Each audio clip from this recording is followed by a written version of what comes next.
Hello and Assalamu alaikum. This is Mughira Jalil. You're watching Narramus. What is idealism? Oxford Dictionary says it's an unrealistic belief in or pursuit of perfection. In other words, it equates idealism with being ill-informed and unreal. Opposite of idealism is another concept called the realism, which interestingly is not a position of its own, but a subjective stance towards anything.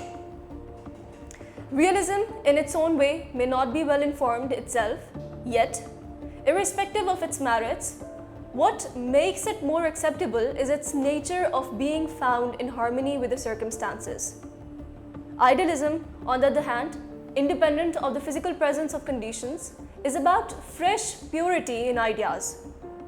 Hence, usually is not in harmony with the prevalent thoughts. However, free from the strings of the circumstances or pragmatism, idealism is good. It can see beyond the constructed reality. Philosophers and inventors always needed idealism. It gave them the ability to look beyond the bounds of conventions. During independence movement, Pakistan was referred to as a madman's dream, but the founders had a belief in the idea of Pakistan, and they made it real despite all criticism of it being not a practical outcome.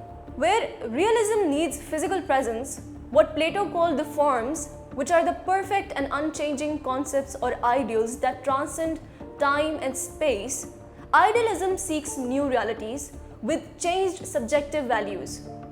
It rebels the so-called reality, shows dissatisfaction with the circumstances, and drives for utopian perfections. What makes the idealism attractive is the risks involved in its realization.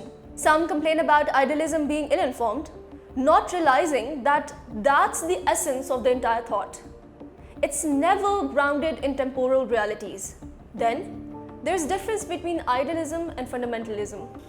While the latter romanticizes the past, the former yearns for the future.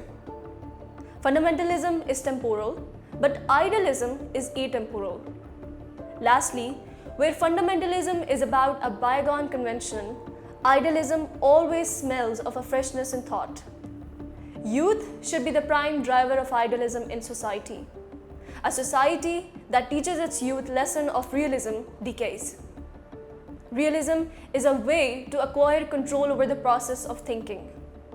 Societies that cannot think beyond the constructed realities are likely to be ruined by the slavery of thought.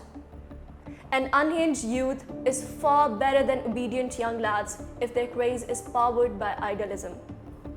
आज भी हो जो इब्राहिम का ईमान पैदा, आग कर सकती है अंदाज़े गुलिस्तां पैदा.